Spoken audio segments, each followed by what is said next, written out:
TV के माध्यम से जाना, और मीडिया के साथ अखबार के माध्यम से जाना, उसके साथ साथ आम लोगों के फोन से, व्हाट्सएप, ट्विटर से जाना। लेकिन जो असलियत है, चाहे प्रशासन के लोग कुछ कह रहे हो या वास्तविकता क्या है, वो यहाँ परिवार के पास आके पता लगनी। और ये मेरा अपना परिवार है, मेरा घर है। एक जितेंद्र चला गया, दूसरा चंद्रशेखर यहाँ है। ये विश्वास दिलाने कि आप वो नहीं गया, वो यहीं है आपके सामने। मैं यहाँ आया अपने परिवार के आंसू पूछने के लिए। यहाँ अन्याय हुआ है, और अगर प्रशासन इस बात को नकार रहा है कि मूछ का मामला नहीं है, ये सब चीजें झूठ है, पुरानी कोई रंजिश थी, ये सब झूठ है। सच ये है कि जब 2 साल पहले भी जो झगड़ा हुआ था, वो भी इसी बात पे हुआ था कि वो जो दूसरे लोग, विपक्ष के लोग यहाँ हैं, जिनको हम आज सामंती के रूप में कह रहे हैं, वो लोग सिर्फ जितू से इस बात पे लड़े कि उसको ये उन्होंने कहा कि गर्दन आंखें नीची कर।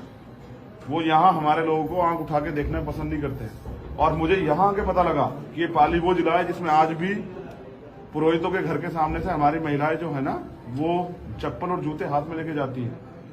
कई गांव यहाँ ऐसे जहां से मोटरसाइकिल से नहीं गुजर सकते हैं वंचित वर्ग के लोग। ये आजाद भारत है। अगर किसी को लगता है कि ये गुलामी यहाँ चलेगी तो नहीं चलेगी। और इस पर जो भी चुप है वो अन्याय को सह रहा है, वो गुलाम है। हम गुलाम नहीं है, ये अन्याय यहाँ से बंद होगा। आज हम लोग यहाँ इसलिए हैं कि परिवार का जो दुख था उसको बांट सके, और भविष्य में यहाँ ये इस तरह की घटनाएं दोबारा ना हो, इस पर ठोस कदम उठ सके। यहाँ के अधिकारियों से मेरी बात हुई है, एक ज्ञापन पत्र है जो दिया गया था। अभी उसमें कई मांगों पर सकारात्मकता है। जो मांगों पे सरकार की तरफ से अभी तक जानकारी नहीं मिली, उन पे हम उच्च अधिकारियों से बात करेंगे। और मेरा ये प्रयास रहेगा, जो हमारी मांग है, परिवार की नहीं, परिवार की एक ही मांग है कि उनको न्याय मिले, लेकिन परिवार के भविष्य के लिए हमारी कुछ मांगे वो हमने रखी है सरकार के सामने, प्रशासन के जरिए। मेन मांग ये है कि सबसे पहले परिवार की सुरक्षा व्यवस्था सुनिश्चित हो, उनको लाइसेंस दिए जाए, क्योंकि ये तो बहुत सारे लोग तो सह रहे हैं, ये परिवार नहीं सह पा रहा था, इसने सामना किया तो इनको अपने बच्चे की जान खोनी पड़ी। और प्रशासन अगर सक्रिय होता, सरकार, पुलिस पहले सक्रिय होती तो ये घटना होती नहीं। 3 दिन से वो लोग उसका पीछा कर रहे हैं। उस घटना में अकेले 2 लोग नहीं है, वो और भी बहुत सारे लोग हैं जिन्होंने रेखी की रास्ता बंद किया, उनकी मदद की। वो सब लोग भी दोषी हैं। पुलिस उनकी जांच करे, उन सब लोगों को अरेस्ट करे और उन पर कार्रवाई करे। उसके बाद फास्ट ट्रैक कोर्ट में मुकदमा चले कि दोबारा ये लोग बाहर ना आ पाए और बाहर आके फिर किसी परिवार के व्यक्ति को नुकसान ना पहुंचा दे। हमारे परिवार की यहाँ पे सुरक्षा सुनिश्चित की जाए, और यहाँ से अलग जो गवाह और लोग हैं उनकी सुरक्षा सुनिश्चित की जाए। बड़ा सवाल ये है कि जो अन्याय, यहाँ एक चौकी की मांग थी, वो लगभग जानकारी में कि उसको पूरा किया गया है। परिवार को एक सरकारी नौकरी मिले, और परिवार को हमारी मांग है 50 लाख रुपए का मुआवजा मिले।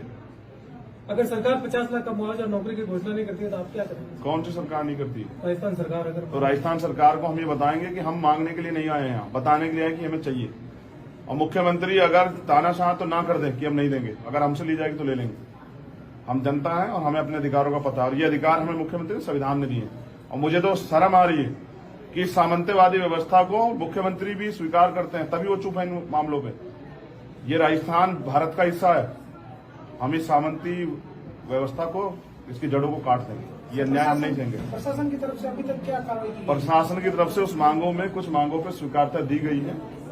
हम लोग चाहते हैं कि सारी मांगे पूरी हो, और अगर ऐसा नहीं होगा तो फिर राजस्थान में आंदोलन होगा। और इस बार आंदोलन जोधपुर में नहीं होगा, ना ही यहाँ होगा, इस गांव में आंदोलन होगा मुख्यमंत्री के आवास के सामने।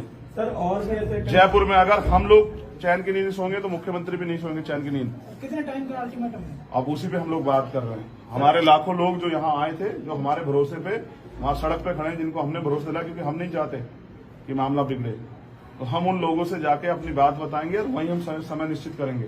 सर, एक और सवाल था कि आजकल धार्मिक तो मेले होते हैं जिसमें सतीश कौम के लोग आते हैं, लेकिन जब बात वहाँ खाने पीने की होती है तो उनके अलग व्यवस्था होती है और अन्य समाज के लिए अलग होती है। क्या वो ऐसा बंद नहीं होगा? हम चुनावी हिंदू हैं, सिर्फ हम लोग जो हैं वो सिर्फ चुनावी हिंदू हैं। चुनाव के बाद हमें हमारी जात के नाम से और अपमानित जो शब्द है उनके नामों से पुकारा जाता है, और जब हम अधिकार मांगते हैं तो हम देश विरोधी हो जाते हैं, फिर हमें मारा जाता है, फिर हमें अपमानित किया जाता है। राजस्थान तो सामंतियों का गढ़ है। यहाँ मैंने देखा कभी मूछें काट देते हैं, कभी हत्या कर देते हैं, कभी घोड़ी पे चढ़ने रोक देते हैं। तो हम इंसान हैं, हमें इंसान माना जाए, और जिनको ये गर्मी चढ़ी हुई है उनकी गर्मी जल्दी उतार दी जाएगी। अगर ऐसे नहीं उतरेगी तो हम आंदोलन के जरिए उतार देंगे। यहाँ से आप जयपुर जाएंगे? अभी हम यहाँ से जाएंगे उन लाखों लोगों के साथ जो सड़क पर इंतजार कर रहे हैं हमारा, जो हमारे कैसे रुके हैं, और फिर उनसे बात करके हम अगला निर्णय लेंगे। जो भी निर्णय लेंगे आसपास के लोगों का कहना है कि जितेंद्र जी का यहाँ पे स्मारक, भव्य स्मारक बनना चाहिए। इसके बारे में आपका क्या कहना है? मैं स्मारक का समर्थन नहीं करता। ये परिवार की मांग है, उनकी मांगों का समर्थन करना हमारी जिम्मेदारी है। लेकिन कल उस स्मारक को फिर तोड़ा जाएगा। सर, मीडिया मैं तो चाहता हूं फिर किसी जितेंद्र के साथ ऐसा ना हो, इसलिए हमारी और भी मांगे हैं, उन पे हम काम करेंगे। और मैं ये भी चाहता हूं जितेंद्र इस पर अगर जैसे कहा जा रहा है कि स्मारक और सब चीजें सरकार कह रही है बहुत बड़ा काम कर रहे हैं, तो वो जितेंद्र को वापस ला दे। सरकार कीमत बताए कितने कीमत पे ला सकती है, वो कीमत हम सरकार को दे देंगे। क्या सर आप मेघवालों का खून इतना ठंडा नहीं है, गरम खून। जहाँ यूपी में बात करें तो भीमसेना बहुत ही आक्रामक तरीके से या फिर हर तरीके से देखें तो कैपेबल है, लेकिन राजस्थान में आकर यहाँ पे दम की तोड़ देती है। किसने कह दिया है? ज्यादातर हमने तो गाँवों में ऐसी माहौल होता रहता है। हाँ, वहां से ज्यादा लोग जुड़े नहीं। अब हम हर गांव तक भीम आर्मी को यहाँ पहुंचाएंगे, हर अंतिम गांव तक पहुंचाएंगे, और उसके जरिए जो भी अन्याय होता है, जो छिप जाता है, उसको छिपने नहीं देंगे। और फिर जो इस तरह की सोच रख रहे हैं उन लोगों को भी जो है ना कानून के जरिए सबक सिखाएंगे। सर, आपके और बसपा के बीच में भी कोई विवाद हुआ था यहाँ पर? नहीं, कोई विवाद नहीं, हमारा तो कोई विवाद नहीं, वो भी हमारे लोग। वार्ता हुई है आपकी सरकार से? कोई नहीं, मेरी सरकार से कोई वार्ता नहीं, मेरी यहाँ के प्रशासन से वार्ता हुई है। बाकी वार्ता प्रशासन के लोग करेंगे। सरकार के लोगों को चाहिए था अपने आप से आगे बढ़ के इसमें काम करते, उन्होंने लेट किया है। और अगर उन्होंने लापरवाही न बरते तो आज जितेंद्र हमारे बीच होता। ये सामंतवादी व्यवस्था नहीं चलेगी। मेरा ये पैगाम है सामंतियों को कि अपने विचारों को बदलें, अपनी सोच को बदलें और इंसान बन के रहें। शोषितों को मजबूर न करें अपने हक अधिकार की लड़ाई के लिए सड़कों पर आने के लिए। धन्यवाद। टीवी के माध्यम से जाना, आप मीडिया के साथ अखबार के माध्यम से जाना, उसके साथ साथ आम लोगों के फोन से, व्हाट्सएप, ट्विटर से जाना। लेकिन जो असलियत है, चाहे प्रशासन के लोग कुछ कह रहे हो या वास्तविकता क्या है, वो यहाँ परिवार के पास आगे पता लगनी। और ये मेरा अपना परिवार है, मेरा घर है।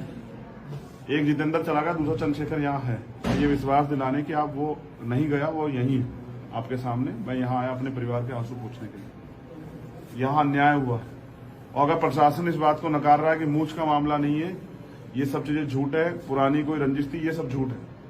सच ये है कि जब 2 साल पहले भी जो झगड़ा हुआ था, वो भी इसी बात पे हुआ था कि वो जो दूसरे लोग, विपक्ष के लोग यहाँ हैं, जिनको हम आज सामंती के रूप में कह रहे हैं, वो लोग सिर्फ जित्तू से इस बात पे लड़े कि उसको ये उन्होंने कहा कि गर्दन आंखें नीची कर। वो यहाँ हमारे लोगों को आंख उठा के देखना पसंद नहीं करते।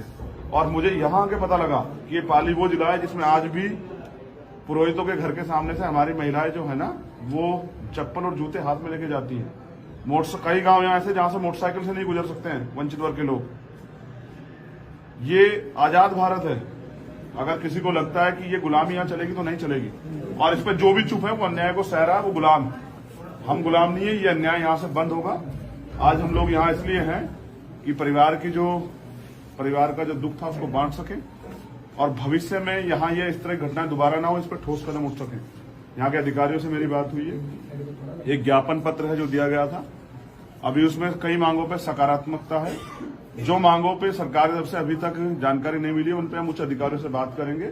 और मेरा ये प्रयास रहेगा, जो हमारी मांग है, परिवार की नहीं, परिवार की एक ही मांग है कि उनको न्याय मिले, लेकिन परिवार के भविष्य के लिए हमारी कुछ मांगे वो हमने रखी है सरकार के सामने, प्रशासन के जरिए। मेन मांग ये है कि सबसे पहले परिवार की सुरक्षा व्यवस्था सुनिश्चित हो, उनको लाइसेंस दिए जाए, क्योंकि ये तो बहुत सारे लोग तो सह रहे हैं, ये परिवार नहीं सह पा रहा था, इसने सामना किया तो इनको अपने बच्चे की जान खोनी पड़ी। और प्रशासन अगर सक्रिय होता, सरकार, पुलिस पहले सक्रिय होती तो ये घटना होती नहीं। 3 दिन से वो लोग उसका पीछा कर रहे थे। उस घटना में अकेले 2 लोग नहीं है, वो और भी बहुत सारे लोग हैं जिन्होंने रेखी की, रास्ता बंद किया, उनकी मदद की। वो सब लोग भी दोषी हैं। पुलिस उनकी जांच करे, उन सब लोगों को अरेस्ट करे और उन पर कार्रवाई करे। उसके बाद फास्ट ट्रैक कोर्ट में मुकदमा चले कि दोबारा ये लोग बाहर ना आ पाए और बाहर आके फिर किसी परिवार के व्यक्ति को नुकसान ना पहुंचा दें। हमारे परिवार की यहाँ पे सुरक्षा सुनिश्चित की जाए, और यहाँ से अलग जो गवाह और लोग हैं उनकी सुरक्षा सुनिश्चित की जाए। बड़ा सवाल ये है कि जो अन्याय, यहाँ एक चौकी की मांग थी, वो लगभग जानकारी में है कि उसको पूरा किया गया है। परिवार को एक सरकारी नौकरी मिले, और परिवार को हमारी मांग है 50 लाख रुपए का मुआवजा मिले। अगर सरकार 50 लाख का मुआवजा नौकरी की घोषणा नहीं करती है तो आप क्या करेंगे? कौन सी सरकार नहीं करती? राजस्थान सरकार। अगर तो राजस्थान सरकार को हम ये बताएंगे कि हम मांगने के लिए नहीं आए हैं, यहाँ बताने के लिए आए कि हमें चाहिए। और मुख्यमंत्री अगर तानाशाह तो ना कर दे कि हम नहीं देंगे, अगर हमसे ली जाएगी तो ले लेंगे। हम जनता है और हमें अपने अधिकारों का पता है, और ये अधिकार हमें मुख्यमंत्री ने संविधान ने दिए। और मुझे तो शर्म आ रही है कि सामंतवादी व्यवस्था को मुख्यमंत्री भी स्वीकार करते हैं, तभी वो चुप है इन मामलों पे। ये राजस्थान भारत का हिस्सा है, हम इस सामंती व्यवस्था को, इसकी जड़ों को काट देंगे। ये अन्याय हम नहीं देंगे। प्रशासन की तरफ से अभी तक क्या कार्रवाई की? प्रशासन की तरफ से उस मांगों में, कुछ मांगों पर स्वीकारता दी गई है, हम लोग चाहते हैं कि सारी मांगे पूरी हो, और अगर ऐसा नहीं होगा तो फिर राजस्थान में आंदोलन होगा। और इस बार आंदोलन जोधपुर में नहीं होगा, ना ही यहाँ होगा, इस गांव में आंदोलन होगा मुख्यमंत्री के आवास के सामने। सर और भी ऐसे जयपुर में अगर हम लोग चैन की नींद सोएंगे तो मुख्यमंत्री भी नहीं सोएंगे चैन की नींद। कितने टाइम का अल्टीमेटम है? अब उसी पे हम लोग बात कर रहे हैं। हमारे लाखों लोग जो यहाँ आए थे, जो हमारे भरोसे पे वहां सड़क पे खड़े हैं, जिनको हमने भरोसा दिलाया, क्योंकि हम नहीं चाहते कि मामला बिगड़े, तो हम उन लोगों से जाके अपनी बात बताएंगे और वहीं हम समय निश्चित करेंगे। सर एक और सवाल था कि आजकल धार्मिक जो मेले होते हैं जिसमें सतीश कौम के लोग आते हैं, लेकिन जब बात वहाँ खाने पीने की होती है तो उनके अलग व्यवस्था होती है और अन्य समाज के लिए अलग होती है। क्या वो ऐसा ये नहीं होगा? हम चुनावी हिंदू हैं, सिर्फ हम लोग जो हैं वो सिर्फ चुनावी हिंदू हैं। चुनाव के बाद हमें हमारी जात के नाम से और अपमानित जो शब्द है उनके नामों से पुकारा जाता है, और जब हम अधिकार मांगते हैं तो हम देश विरोधी हो जाते हैं, फिर हमें मारा जाता है, फिर हमें अपमानित किया जाता है। राजस्थान तो सामंतियों का गढ़, यहाँ मैंने देखा कभी मूछें काट देते हैं, कभी हत्या कर देते हैं, कभी घोड़ी पे चढ़ने रोक देते हैं। तो हम इंसान हैं, हमें इंसान माना जाए, और जिनको ये गर्मी चढ़ी हुई है उनकी गर्मी जल्दी उतार दी जाएगी। अगर ऐसे नहीं उतरेगी तो हम आंदोलन के जरिए उतार देंगे। यहाँ से आप जयपुर जाएंगे? अभी हम यहाँ से जाएंगे उन लाखों लोगों के साथ जो सड़क पे इंतजार कर रहे हैं हमारा, जो हमारे कैसे रुके हैं, और फिर उनसे बात करके हम अगला निर्णय लेंगे। जो भी निर्णय लेंगे बात करेंगे। आसपास के लोगों का कहना है कि जितेंद्र जी का यहाँ पे स्मारक, भव्य स्मारक बनना चाहिए, इसके बारे में आपका क्या कहना है? मैं स्मारक का समर्थन नहीं करता हूँ। ये परिवार की मांग है, उनकी मांगों का समर्थन करना हमारी जिम्मेदारी है, लेकिन कल उस स्मारक को फिर तोड़ा जाएगा। मैं तो चाहता हूँ फिर किसी जितेंद्र के साथ ऐसा ना हो, इसलिए हमारी और भी मांगे हैं, उन पे हम काम करेंगे। और मैं ये भी चाहता हूँ जितेंद्र इस पर, अगर जैसे कहा जा रहा है कि स्मारक और सब चीजें सरकार कह रही बहुत बड़ा काम कर रहे हैं, तो वो जितेंद्र को वापस ला दे। सरकार कीमत बताए कितने कीमत पे ला सकती है, वो कीमत हम सरकार को दे देंगे। क्या सर आप मेघवालों का खून इतना ठंडा नहीं है, गर्म खून। जहाँ यूपी में बात करें तो भीम सेना बहुत ही आक्रामक तरीके से या फिर हर तरीके से देखें तो कैपेबल है, लेकिन राजस्थान में आकर यहाँ पे दम की तोड़ देती है। किसने कह दिया है? ज्यादातर हमने तो में ऐसी माहौल होता रहता है। हाँ, वहां से ज्यादा लोग जुड़े नहीं। अब हम हर गांव तक भीम आर्मी को यहाँ पहुंचाएंगे, हर अंतिम गांव तक पहुंचाएंगे, और उसके जरिए जो भी अन्याय होता है, जो छिप जाता है, उसको छिपने नहीं देंगे। और फिर जो इस तरह की सोच रख रहे हैं उन लोगों को भी जो है ना कानून के जरिए सबक सिखाएंगे। आपके और बसपा के बीच में भी कोई विवाद हुआ था यहाँ पर? नहीं, कोई विवाद नहीं, हमारा तो कोई विवाद नहीं, वो भी हमारे लोग। वार्ता हुई है आपकी सरकार से? कोई नहीं, मेरी सरकार से कोई वार्ता नहीं, मेरी यहाँ के प्रशासन से वार्ता हुई है। बाकी वार्ता प्रशासन के लोग करेंगे। सरकार के लोगों को चाहिए था अपने आप से आगे बढ़ के इसमें काम करते, उन्होंने लेट किया है, और अगर उन्होंने लापरवाही न बरते तो आज जितेंद्र हमारे बीच होता। ये सामंतवादी व्यवस्था नहीं चलेगी। मेरा ये पैगाम है सामंतियों को कि अपने विचारों को बदलें, अपनी सोच को बदलें और इंसान बन के रहें। शोषितों को मजबूर न करें अपने हक अधिकार की लड़ाई के लिए सड़कों पर आने के लिए। धन्यवाद।